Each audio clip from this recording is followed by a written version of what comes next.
you think you are tough enough to train like a yautja? Let's find out what kind of Earth-based training and weapons you would need to become one of the galaxy's most feared predators. Stick around to find out.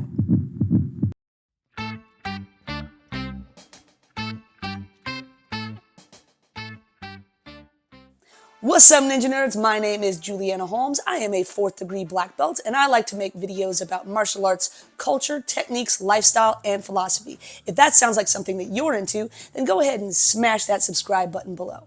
Alright, so if you've been following me for any length of time, you know that I am not only a ninja, but I am also a nerd.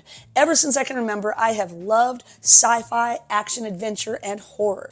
And one movie that put those things together perfectly in an awesome 1980s package was the original 1987 Predator. Ever since I saw that first movie, I was hooked, and I've enjoyed almost every entry into the franchise. And recently, I went to the theater to go see the new Predator Badlands, and it got me thinking, could an earthbound martial artist train with the things we have available to us to emulate the style of the Predator? Let's see if our Earth-based training methods could transform us into the galaxy's most feared warriors. So up first, in the original 1987 Predator, the first thing I want to talk about is the Predator's empty-handed fighting style, because when we think martial arts, we normally think kicks, punches, grappling, and what did the Predator utilize? Well, if we watch all of the movies, we can see that the Predator's empty-handed fighting style is sort of a bruiser class. There's not a lot of kung fu grace and elegance to it. It's more just throwing your weight around. So the first thing I would recommend if you want to fight like a predator is get strong.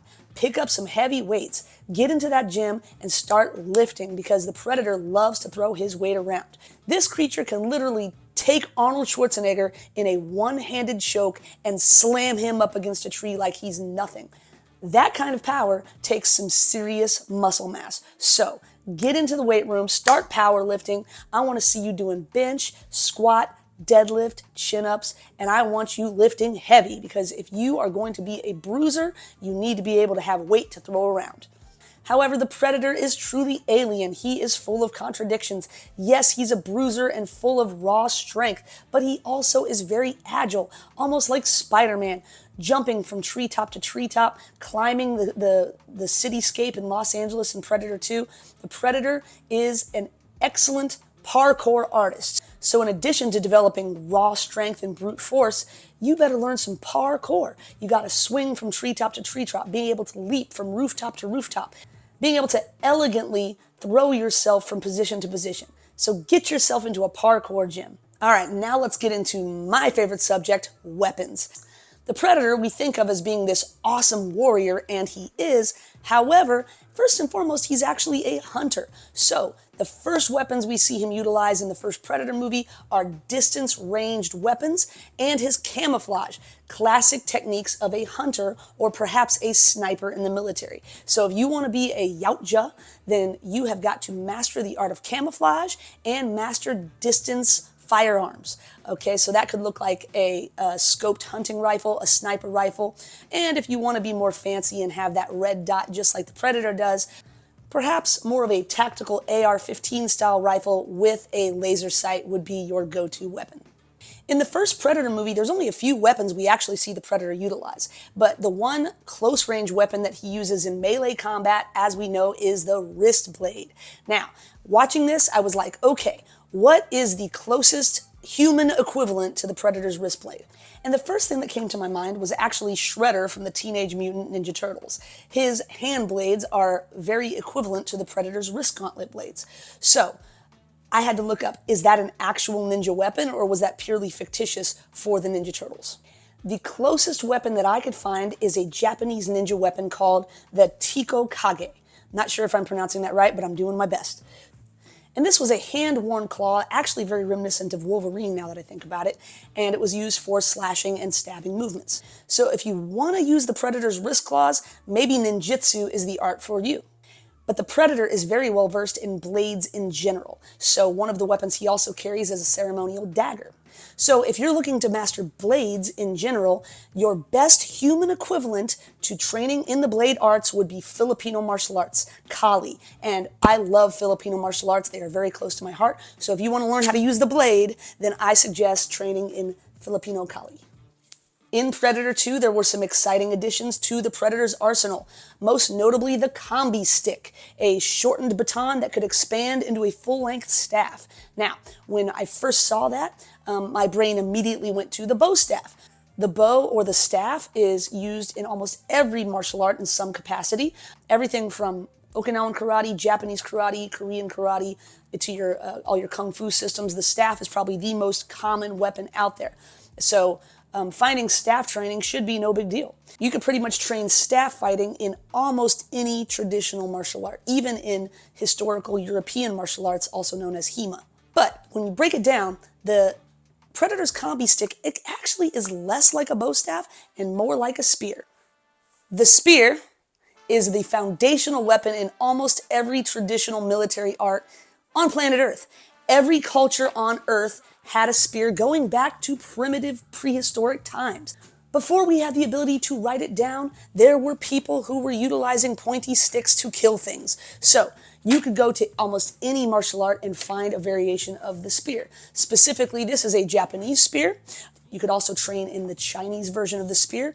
Also HEMA, once again, historical European martial arts, you could go train in spear fighting. Another standout from Predator 2 was the Smart Disc. It was a throwing weapon that actually closely resembles our discus in the sport of track and field.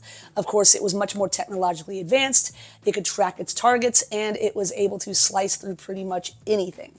If you recall, Danny Glover, that was how he actually defeated the Predator in Predator Part 2. But let's talk in more general terms about throwing weapons. In 2004's Alien vs. Predator, we were introduced to the Predator's Shuriken-style weapon, which is another throwing weapon. And it is literally named the Shuriken after the ninjutsu weapon, the throwing stars. So if you want to learn throwing weapons, you have a couple of options. You can once again seek out your local ninja master to teach you throwing stars, or you can practice throwing knives. Another great resource for that would once again be Filipino martial arts. One more thing that was featured in both Predator 1 and 2 that is actually pretty important to speak about is the sequence showing the first aid kit. In both of those films, the Predator is seen giving himself first aid after being wounded in combat. So having a good first aid kit and training in first aid is actually an immensely important part of a martial artist's repertoire. We often train martial arts because we want to learn how to protect ourselves. We want to learn how to keep ourselves and our loved ones safe. Well, guess what?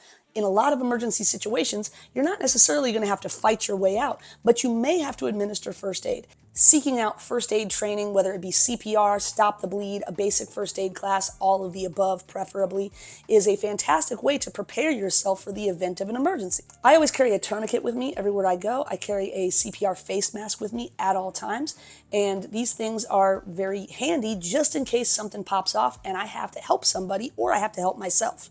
Sometimes that tourniquet might be applied to yourself.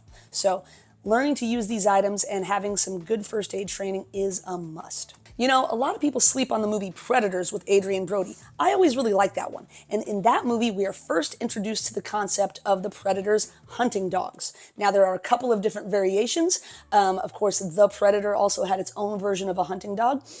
I'd prefer to pretend that that movie doesn't exist, but whatever, that's just me. But if you want to have the human equivalent, then having a big pupper who can protect you and at least alert you to danger is very important.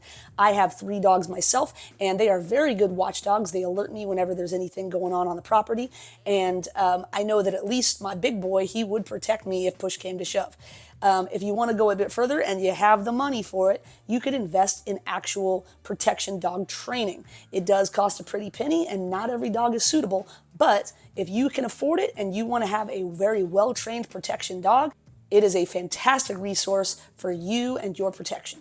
After all, I don't think you want to mess with this tough chick right here. Oh, she's an evil guard dog. She'll get you. Tell him, Freya. Tell him. This is Freya. She's my guard dog. In the straight-to-Hulu release Prey, Dan Trachtenberg totally revitalized the Predator franchise. It was set in the 1700s on the plains of North America, and he was hunting Native Americans. And so the feral Predator was equipped with slightly less sophisticated weaponry, some more primitive weaponry, to better be equivalent to the prey that he was hunting, the Native Americans in the 1700s. And so one of the things that you see him use is some sort of a bolt gun or an arrow gun. If you want to have the human equivalent of that, then you can learn how to hunt with a crossbow. I would tend to think that a crossbow would be a lot slower, but it is powerful and accurate. So if you want to learn crossbow, that would be the best equivalent. Also in Prey, we saw the Predator utilizing a wrist-deployed shield that he could use to deflect and also to hit with. And of course, the razor-sharp edges would do a lot of damage, right? And so your best bet for learning how to use a shield in combat would actually be going back to the historical European martial arts, HEMA. And my mind specifically went to the Viking style of fighting because they would often use their shields to smash and bash with the edges of that shield. So I would suggest that if you want to learn shield, that HEMA is your best bet. And finally, the newest addition to the Predator franchise, which is Predator Badlands. Guys, if you have not seen this one, highly recommend. It's a bit of a different tone. The original Predator movies were more horror sci-fi. This is definitely more action-adventure sci-fi. But if you can get past that, I think it's a great movie. Predator Badlands introduced a whole bunch more weapons and gadgets that the Predator can utilize in his arsenal. One weapon that we saw very briefly, but unfortunately wasn't utilized very much in the film, was the Predator's laser bow and arrow. Okay, so obviously there is direct equivalence to this in the human arsenal, if you will. One thing that you could use is Japanese Kyudo. This is a Kyudo longbow up here at the top. Of course, in Japanese Kyudo, it's more of a Zen type of a thing where the process of drawing and firing the bow is almost like a meditation, and they're not really that concerned with practical application in combat. So perhaps that might not be your number one choice for training in the bow and arrow.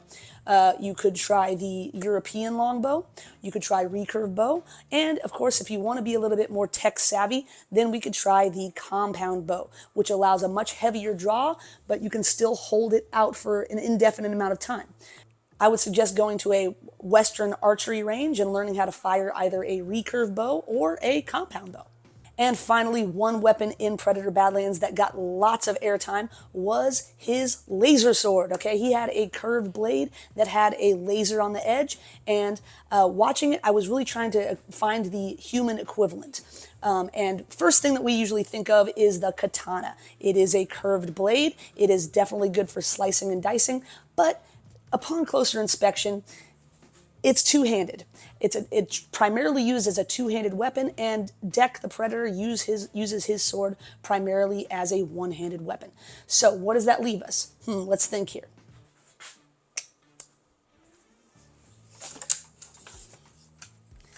I think that the closest human equivalent to Dek's laser sword would be the Chinese broadsword. It is one-handed, it's lightweight, it's really good for slicing and dicing. It even has a very similar shape to it. So if you want to become a master at yautja sword fighting, I think training in Kung Fu is the answer. So there you have it. If you want to become the human Predator and match the yautja at every turn, then those are the training methods and the weapons that you can utilize to become the human Predator. Guys, if you've enjoyed this video, please smash that subscribe button, like, comment, and share with all your friends. It really helps the channel out. Thank you so much, and I will see you in the next one.